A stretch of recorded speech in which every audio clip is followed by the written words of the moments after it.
Good evening, Avacal.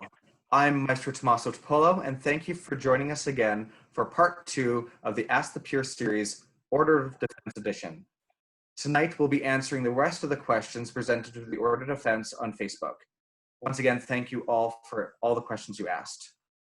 We'd like again to begin tonight by acknowledging that Avacal is in Treaty 4, 6, 7, 8, 10, and 11 territories, the Métis Nation, the Nunavut Settlement Area, and we acknowledge all the many First Nations, Métis, and Inuit whose footsteps have marked these lands for centuries. We'll begin our questions tonight with a reintroduction of all of our panelists. First up will be Caid Mclaren. Hey, thank you very much, Mr. Polo. My name is Francis Mclaren. I'm been an order or a member of the Order of Defense since 2017. Thank you very much. Baron Raoul de la Roche. Hi, I'm Raoul. Been in the SCA for 30 years, been in the Order of Defense since 2015. That's good for now. And Master William Bennett.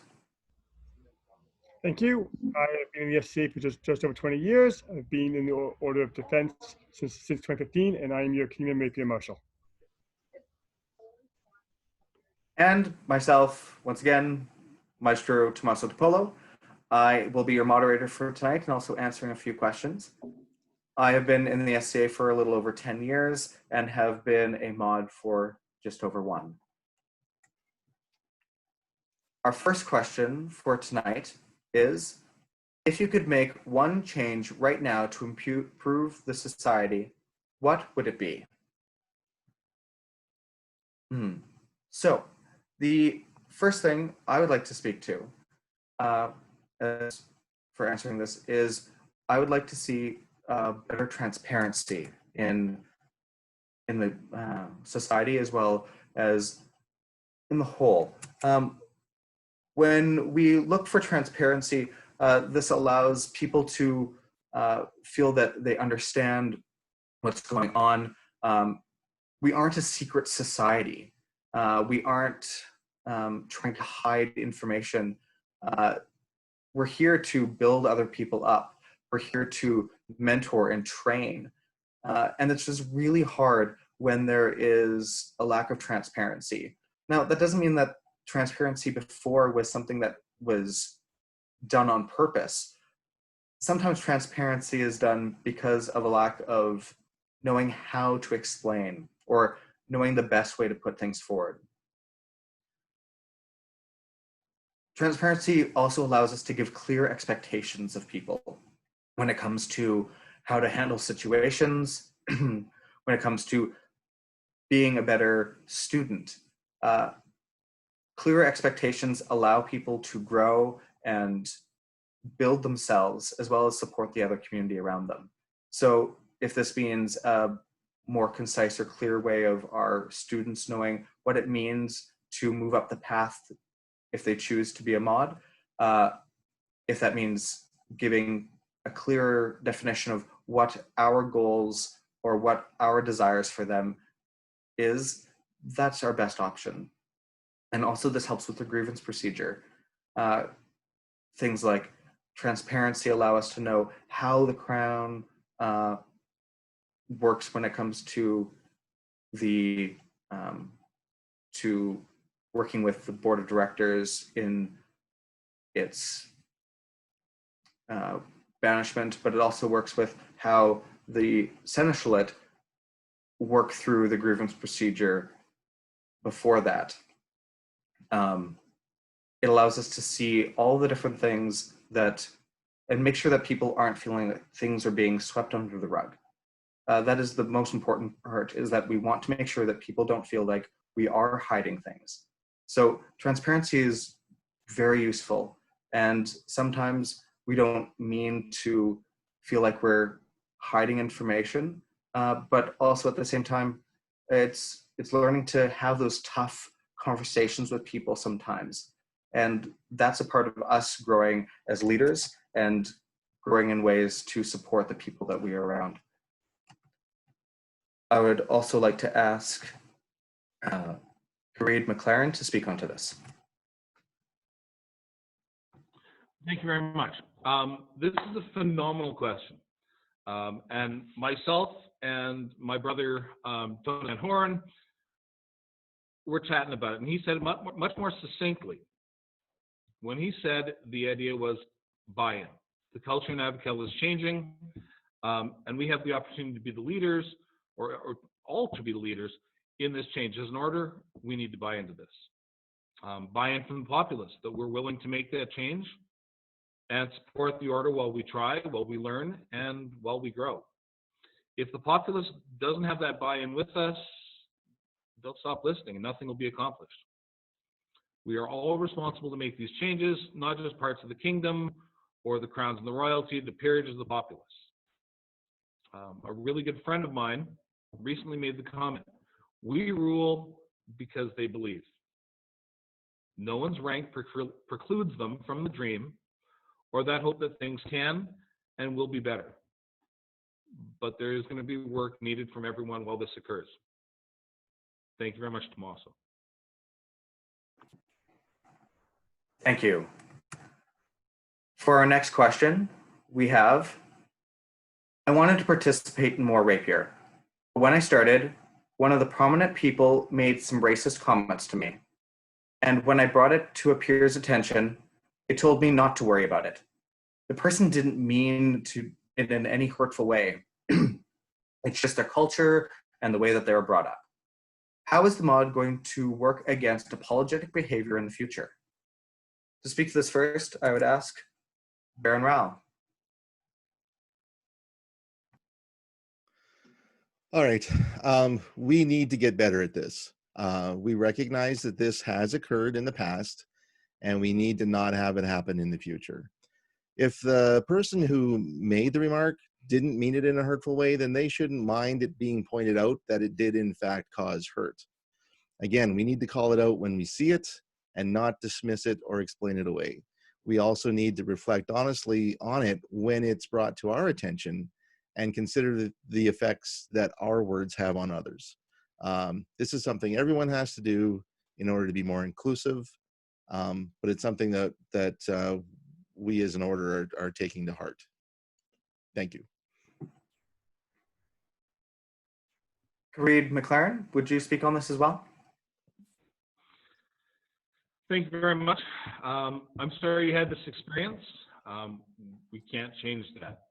We'll do better in the future moving forward.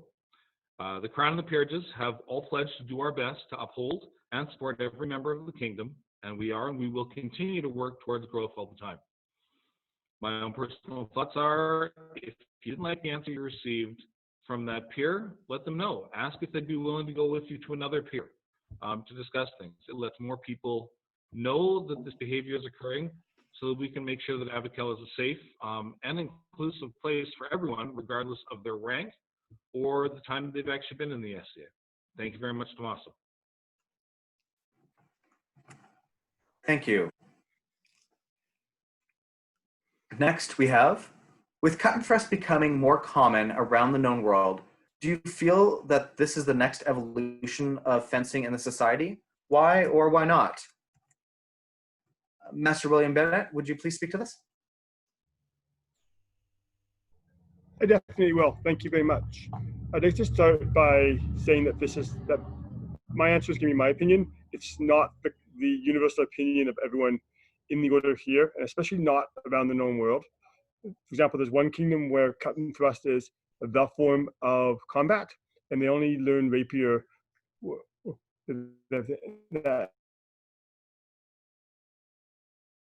for outside of kingdom activities. So it is something that we do need to recognize. Some people feel it is fencing as it should be. The training wheels are taken off. I will address why I don't necessarily think that's the case in my answer. Anyway, so my answer is no. I don't think it is actually the next evolution in rapier. I am super excited that we have it. I have gear. I use it quite sparsely. It does need some repair and some finishing touches. It is an added barrier to entry. It needs more equipment. It needs a lot more training to be able to do it. There's a bigger risk of injury where the forces involved in what we're doing are higher. So there's a chance for injury on it. As I addressed before, it's not the feeling across the known world. The reason I don't think it's necessarily fencing with the training wheels taken off is as more people do get involved in it, there will be a shift from that higher historic study for some people back to more the sports side of it that we are currently seeing in Rapier. In Rapier, you can do as much historical and have as much sport as you wish in it, as it's open and accessible to everybody. Whereas the cut and thrust, as long as it's a strong historic focus, it will limit some people's desire to do it, as they just want to come out and play. They don't want to spend time working through manuals. Thank you very much for the opportunity to answer this question.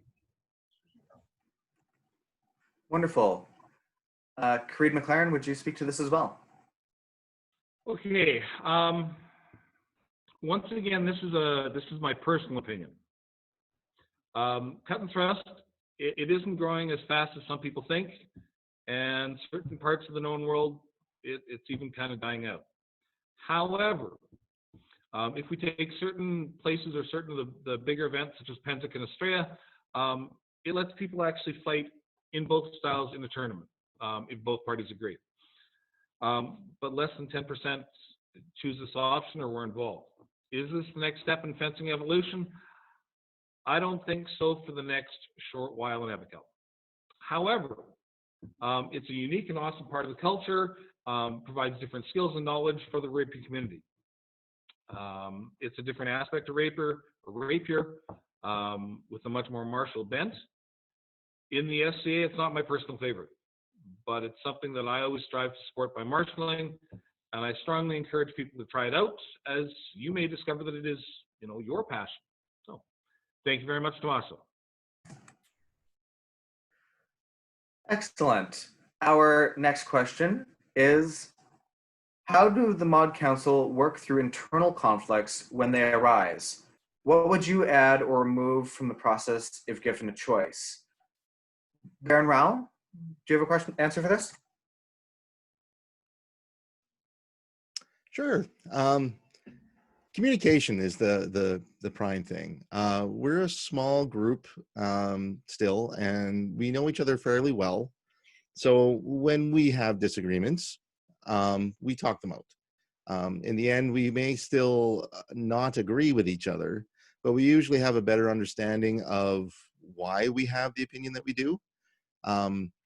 And it's actually a good thing that we don't all see things exactly the same way. We don't want to be a homogenous groupthink kind of a group. We want to have different perspectives. It helps us be a stronger order, and to give better advice to the crown, to be quite frank. So yeah. Next for this, Creed Mclaren, would you please talk to this? It would be my pleasure, because this was actually the question that I was hoping for. I think it's best answered through my own personal experience.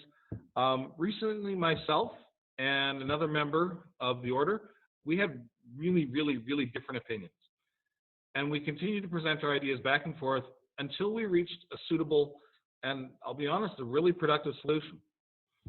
I think that each of the members of the Order of Defense have a solid enough base of respect for each other that while there may be disagreements, we're willing to listen to each other's ideas and viewpoints and keep the slate blank, basically until we hear why our friend has that opinion. There are some folks on the council that have very strong opinions on different topics, but the respect between the council members allows us to listen before we speak and also to forgive.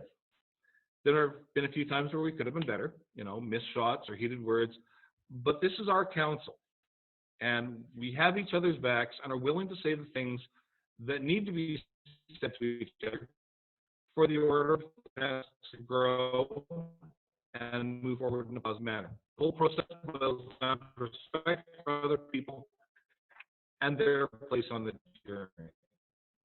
And that we communicate so much and so frequently. What I'd love to add to the process, I'd love to see more people on the council so we have a wider array of skills and talents to draw from and share with the entire community and populace of Avacal. Thank you very much, Thomas.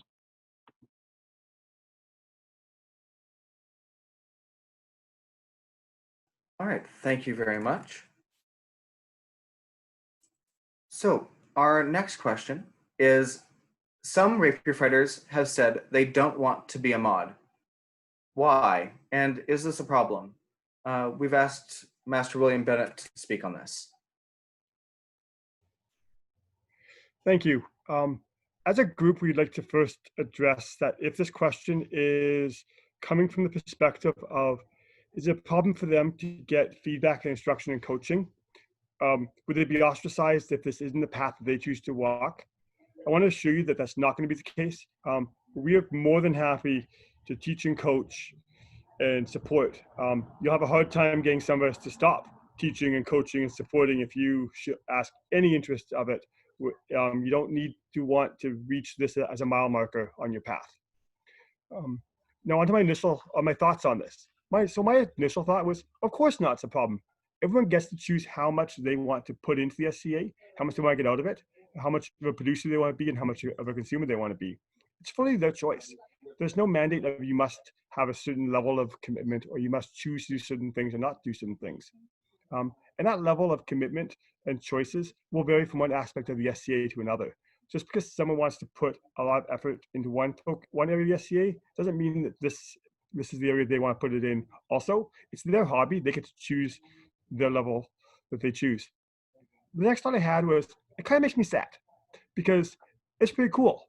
I've had great experiences as a member of this order, and I get out a lot more than I put in, and I'd love other people to get that experience also. The final thought that kind of came to me was that if it's something that we're doing wrong, if there's an action or a behavior we're doing that's making people not want to be part of this or not want to be associated with us, then yes, it definitely is a problem. And that needs to be fixed and corrected. But we need to know about that. We need that information so we can grow and evolve. So talk to us. If you're not comfortable talking to us, talk to another peer. Talk to the Crown. Talk to a friend that will come bring the information to us. Without the information, we can't get better, we can't grow, and we can't make this a place that you might want to be a member of. Thank you very much. Thank you so much, Master William. Our next question is, while the membership is dealing with many social issues that are not exclusive to the SCA, many elements of what the SCA's goal and focus have been pushed aside in Avacal. How do you plan to help our foundational goal of recreating elements of medieval life? How will you strive to streamline its functionality and rebuild our sense of community? Once again, I ask Master William Bennett, would you please speak on this? I definitely will. Thank you very much. So it is really important that we remember this isn't an either or situation.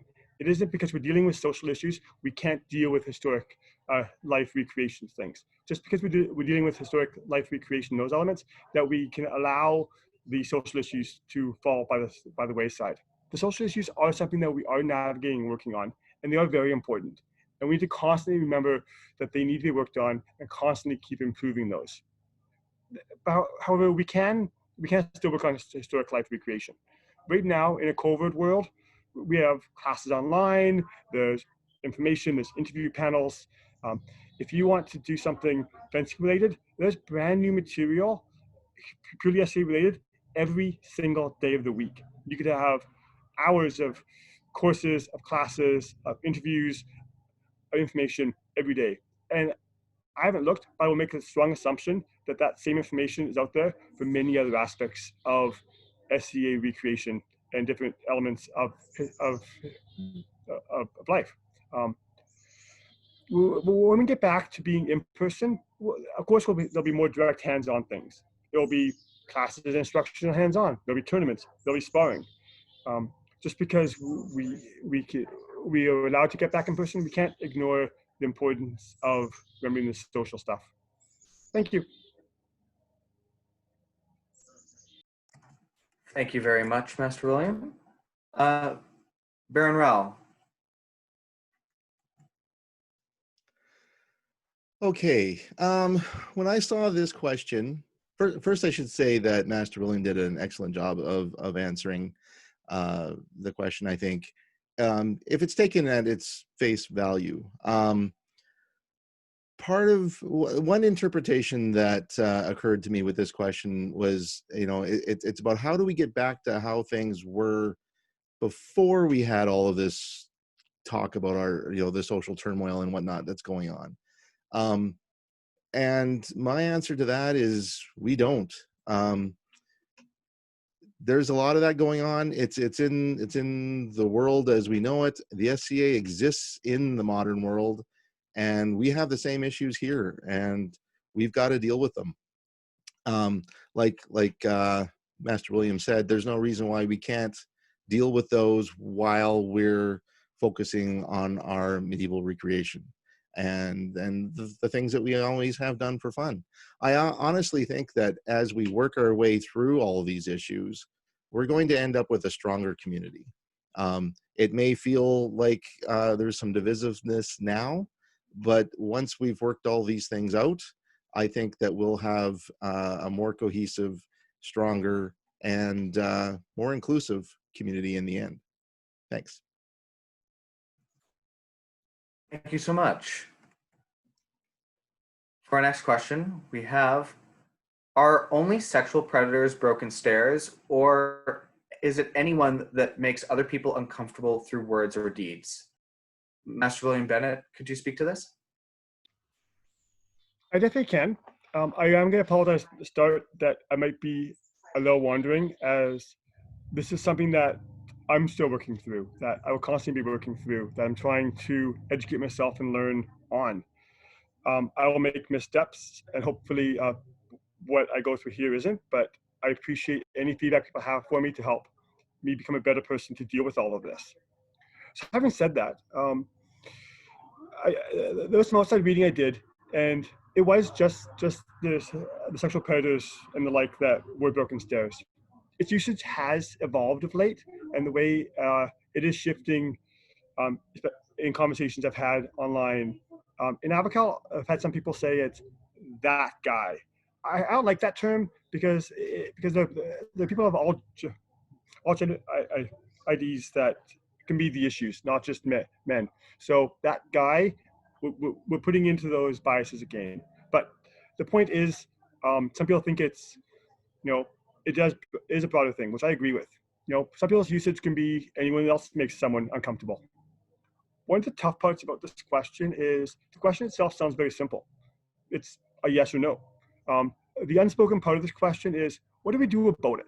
That's the implied part of this question.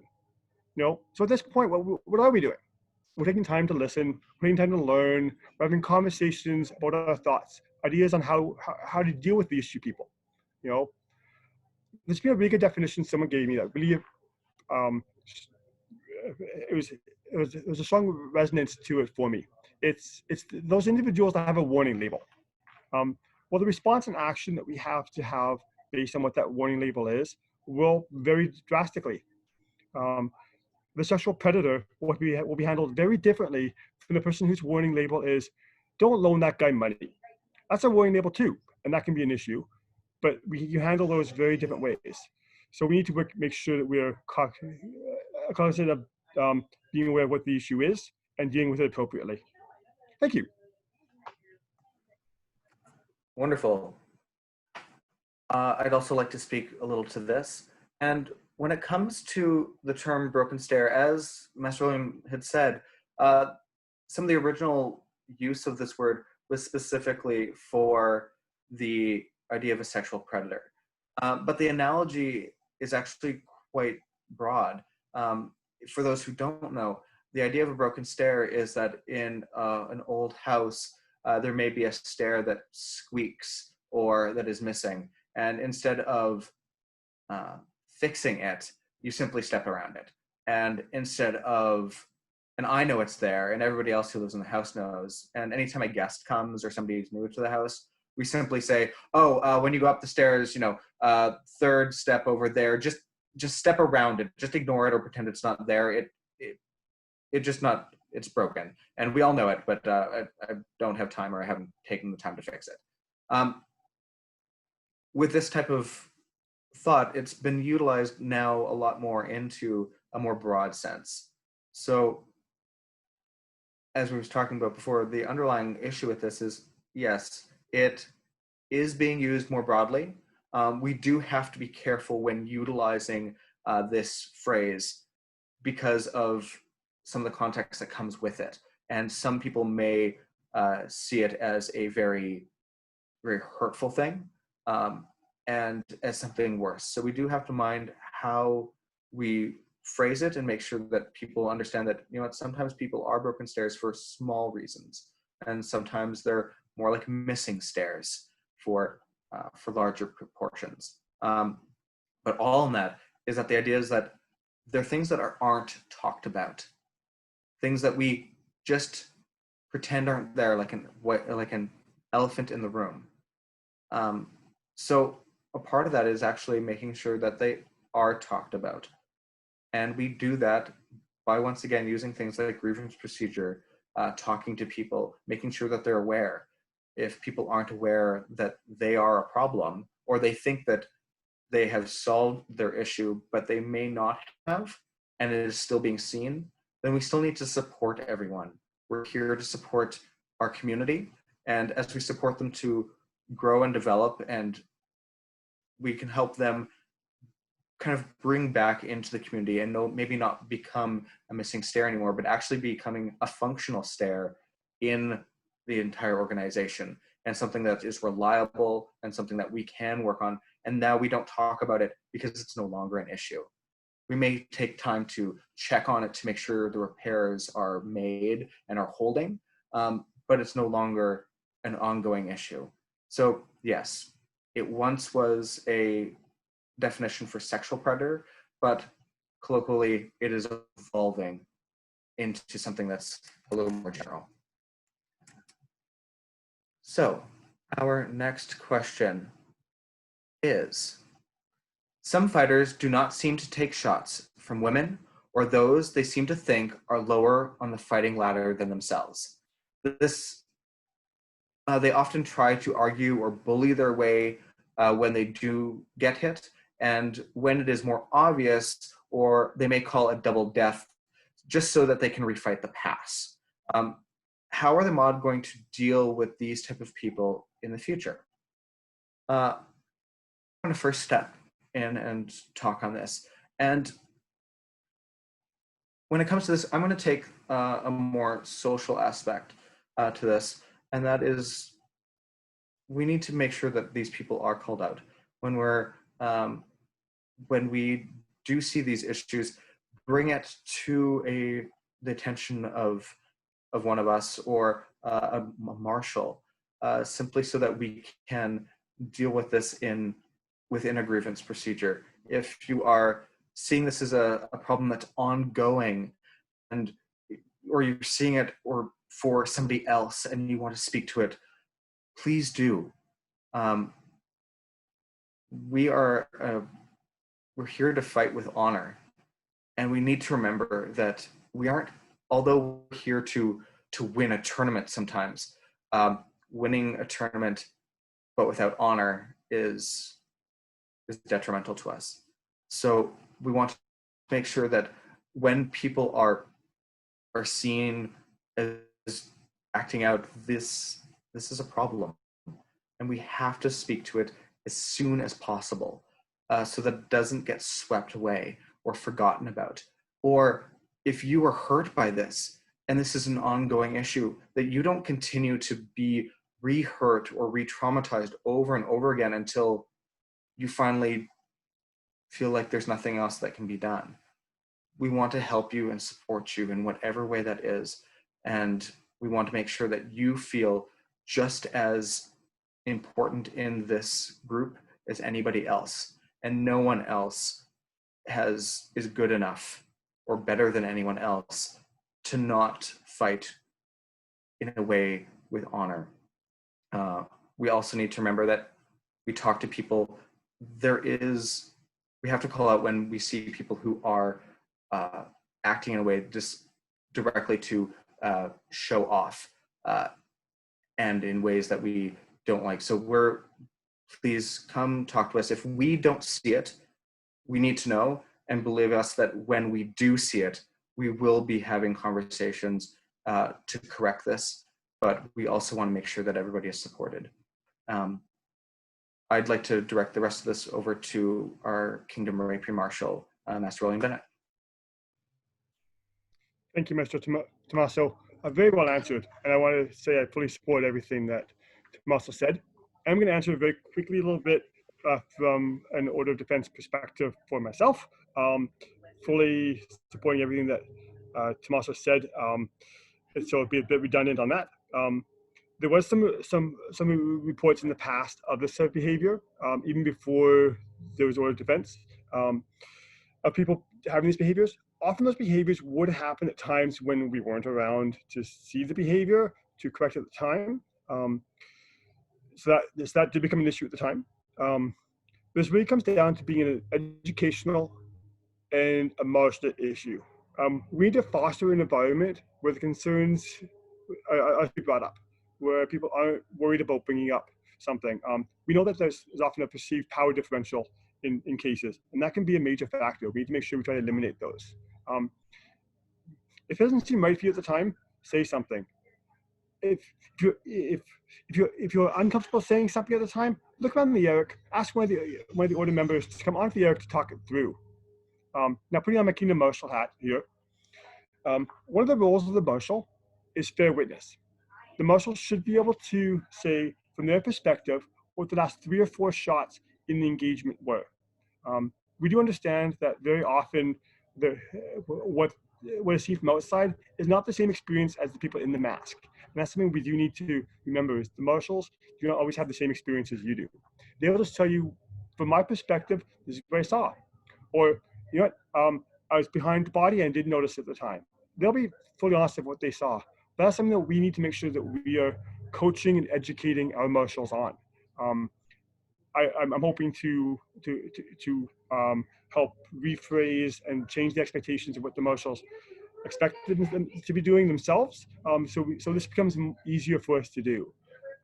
So that's something that is my goal, to help have training workshops, have items that we can do to help our Marshals become better at this, to help support the fighters on the field, as that's very important for us to do. As we always said, deal with it on the ERIC if you can. We also understand there are times when we can't necessarily do that. It happens after the ERIC, or something doesn't feel after the fact, doesn't feel right. It does become more challenging at the time, but it's not impossible. So we can still talk about it. We can still bring it up. We can still exert the social pressures. We can still talk to the fighters about, this is what it seemed like to us. This is the impression you're giving out. Is this the reputation you want? Some people will be receptive to that, and some people won't. But we need to make sure, again, paperwork. We need paper trails. Even if it seems to be a one-off thing, just put a little note on it. You know, if Bob and Sally had a dispute about a shot, Sally felt that Bob wasn't properly gauging the shots landing on him. They decided to refight it. That's simply what it can be in the report. But over time, we can start to see trends. If Bob often is having issues taking shots from certain demographics or certain fighters, or just everybody, that's something that we can now work with Bob on to help coach and mentor and support, to eliminate this, to make them a better fighter, and to make everyone else have more fun on the field. Because I'm pretty sure we all just come out here to have fun because we enjoy it. And that's the most important thing for us. So my main points from the Marshal perspective, make sure you know what your role as a Marshal is, and you're able to do that. It's a skill. It doesn't just come easily. And we have help available for you. We can help coach, we can help mentor and support that. The other one is, make sure we do paperwork. Communicate up the chain.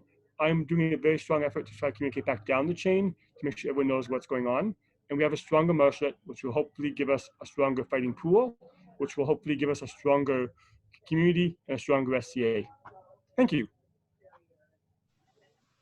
Excellent. So that was our last question. Thank you to all our panelists again for volunteering. This took a lot of thought and a lot of energy. And I thank you to the other orders who came before us for setting a pace and a tone, and for engaging all facets of our kingdom. It is great to see a larger open of communication, and for us to start working together to create dialogue and to answer really tough questions, and going forward to continue to answer tough questions and to be held accountable. I want to also thank the Order of Defense who supported this panel, for all of us who did, and for the thoughtful reflection that you gave us so that we could answer these questions better and more honestly. And finally, and I would like to thank both the populace of Avacal for all the questions that you've asked, as well I would like to thank the Crown and their heirs for their support and their time, and for opening up themselves to be able to answer any questions that we had. Thank you again to everybody who is a part of this entire process on every other panel as well. With that, I'd like to close this and wish you a great night. And once again, we're always here to support and help as we need it. Thank you very much and have a great night. Bye-bye.